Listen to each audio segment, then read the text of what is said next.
현대 사회에 만연해 있는 이 정제탄수화물을 줄여야 혈당 스파이크에서 벗어날 수 있고요. 다이어트에 성공하시게 됩니다.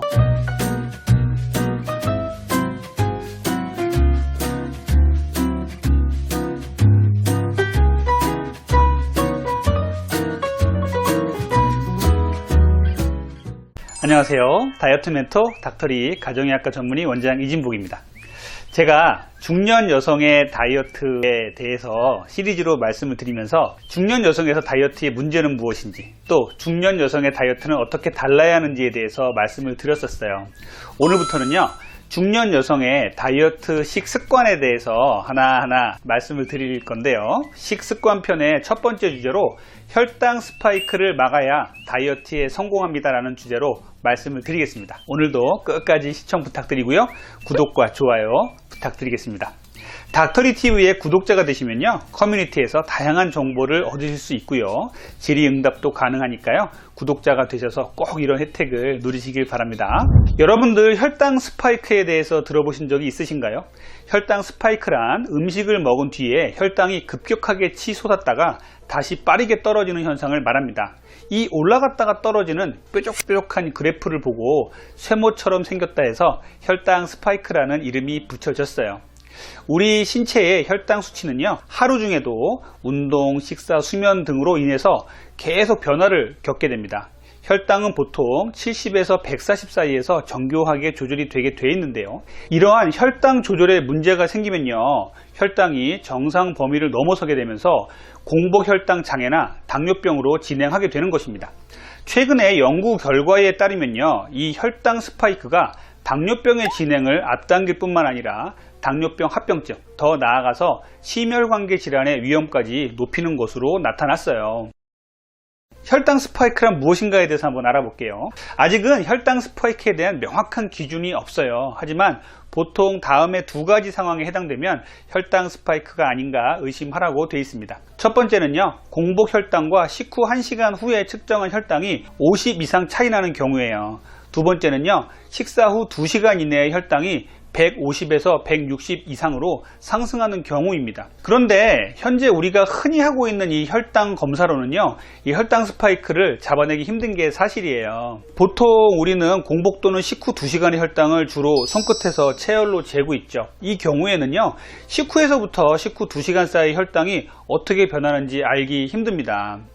또 하나는요, 이 손끝 체열보다 더 정확한 검사라고 알고 있는 당화혈색소라는 검사가 있어요. 이 검사는요, 3개월의 혈당의 평균을 구하는 검사인데요, 식후에 이 치솟는 순간순간의 혈당을 잡아내기에는 한계가 있는 것입니다. 최근 24시간 혈당을 측정하는 검사 기기들이 대중화되면서 이런 혈당 스파이크에 대한 관심이 아주 높아지고 있어요.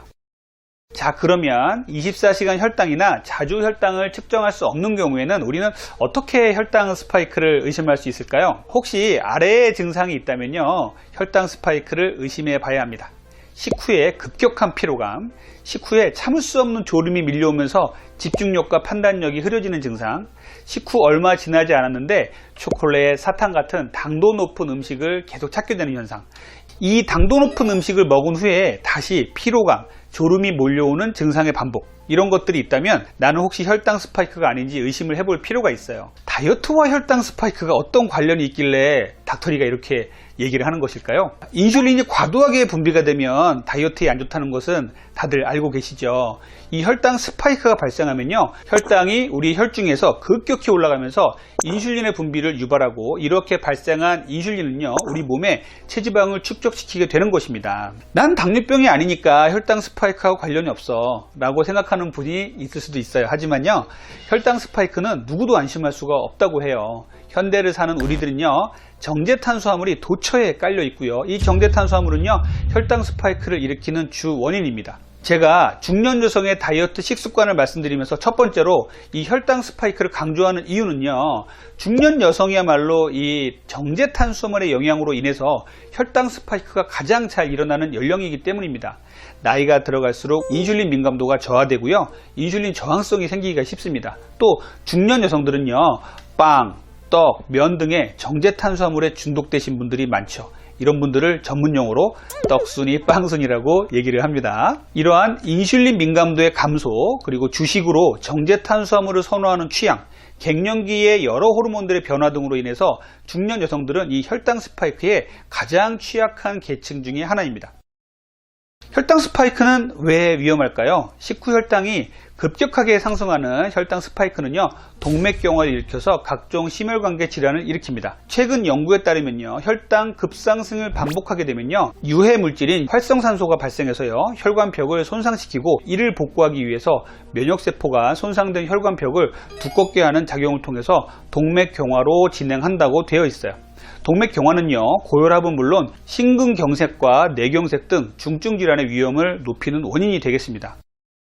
그러면요, 이렇게 위험한 혈당 스파이크를 줄이는 식생활 방법은 어떤 게 있을까요? 첫 번째는요, 정제탄수화물 줄이기입니다. 정제탄수화물이라는 것은요, 통곡류가 아니라 갈아서 만든 탄수화물을 말합니다. 갈아서 만든 탄수화물이 왜 위험하냐 하면요, 통곡류가 아닌 정제탄수화물은요, 갈면서 섬유질이 다 파괴가 돼요. 이 섬유질은요, 식사 시에 포도당을 천천히 올리게 하는 역할을 하는 것인데요, 이 섬유질이 다 파괴돼 버리니까 이 정제탄수화물을 먹으면 섬유질이 없기 때문에 포도당이 급격하게 우리 혈중에서 올라가게 됩니다. 이 급격히 올라간 포도당은요, 급격한 또 인슐린 분비를 유도하고, 이렇게 분비된 인슐린은 우리 몸에 체지방을 차곡차곡 쌓이게 하는 것이에요. 그래서 정제탄수화물은요, 혈당 스파이크를 만드는 주범이고요, 이 현대사회에 만연해 있는 이 정제탄수화물을 줄여야 혈당 스파이크에서 벗어날 수 있고요, 다이어트에 성공하시게 됩니다. 두 번째는요, 식사 순서를 바꿔보자는 것이에요.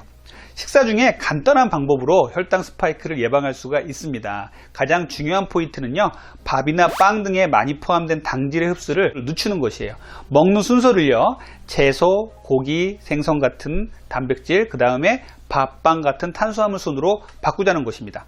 채소의 풍부한 식이섬유는요, 장에서 벽을 만들어서 당의 흡수를 억제해 줍니다. 또 단백질은요, 소화와 관련된 호르몬인 인크레틴을 더 많이 분비시켜서 탄수화물이 소장에서 흡수되는 시간을 늘려주는 효과가 있습니다.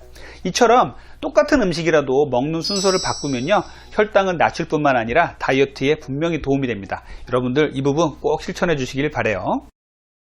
자, 세 번째는요, 아침 식사를 꼭 하자는 것이에요. 자, 우리 바쁜 현대인들은요, 아침 식사를 거르는 일이 참 많습니다. 또 어떤 분들은 다이어트에 좋다고 생각하시면서 아침 식사를 안 하시는 분들도 간혹 계세요. 하지만 아침 식사를 거르면요, 혈당 스파이크가 더 악화된다고 합니다. 실험에 따르면요, 공복 시간이 길어지면 길어질수록 더 큰 혈당 스파이크가 발생됐다고 해요. 즉, 바빠도 하루에 3끼를 꼬박꼬박 챙겨 먹는 규칙적인 습관이 혈당 스파이크를 막는 지름길이라고 합니다. 아침을 거르는 간헐적 단식도요, 좋은 다이어트 방법 중에 하나지만 혈당 스파이크의 위험이 있는 분들은요, 아침 식사를 꼭 하시는 것을 추천을 드려요. 자, 네 번째는요, 식이섬유를 충분히 먹자는 거예요. 식이섬유는요, 당이 흡수되는 속도가 느려지도록 하는 역할을 합니다. 식이섬유가 풍부한 채소와 해조류 등의 섭취는요, 혈당 지수를 낮추는 데 큰 도움이 돼요. 점성이 있거나 수용성 섬유소가 풍부한 식품은요, 식후 혈당을 감소시켜서 혈당 지수를 낮아지게 하는 효과가 있습니다. 식사할 때 샐러드나 나물 등의 채소를 먼저 먹는 것이 좋습니다. 식이섬유 덕분에 탄수화물이나 지방의 흡수 분해가 완만해져서요, 혈당치의 상승을 지연시킬 수 있는 것이죠. 마지막은요, 규칙적인 식사를 하자는 것이에요. 식사를 건너뛰면요, 다음 식사 때 과식하기 쉽습니다. 세끼 식사를 규칙적으로 같은 시간에 먹고 소식하는 것이 다이어트와 혈당 스파이크 억제에 도움이 됩니다. 매일 정해진 시간에 식사를 하는 것은요, 혈당을 완만하게 오르게 하면서 안정적인 혈당 유지에 좋은 역할을 합니다. 또한 다이어트에도 큰 도움이 되고요. 더불어서요, 늦은 시간에 저녁 식사를 하지 않아야 하며 충분한 소화 시간을 거친 뒤에 취침을 해야 공복 혈당, 다음날 혈당에도 영향을 미치지 않는 것으로 되어 있어요. 규칙적인 식사는요, 혈당 수준을 일정하게 유지해주는 역할을 하고요, 여기서 다이어트에 큰 도움이 되는 것으로 알려져 있습니다. 오늘은 여러분들과 함께 이 혈당 스파이크에 대해서 알아봤어요. 중년 다이어트에 있어서 이 혈당 스파이크를 관리하는 것은 상당히 중요합니다. 다만 당뇨나 당뇨 전 단계의 심혈관계 질환을 예방하는 목표뿐만 아니라요, 혈당 스파이크를 예방하는 것은 다이어트에 큰 도움이 되는 것으로 알려져 있어요. 여러분들 이 혈당 스파이크를 막는 방법을 이 닥터리와 함께 실천해 보면서 다이어트에 한 발짝 더 다가가는 식습관을 가지시길 바랍니다. 오늘도 끝까지 시청해 주셔서 감사합니다. 구독과 좋아요 부탁드리고요, 다음번에는 더 좋은 내용으로 찾아뵙겠습니다. 지금까지 여러분의 건강한 다이어트를 응원하는 다이어트 멘토 닥터리였습니다. 감사합니다.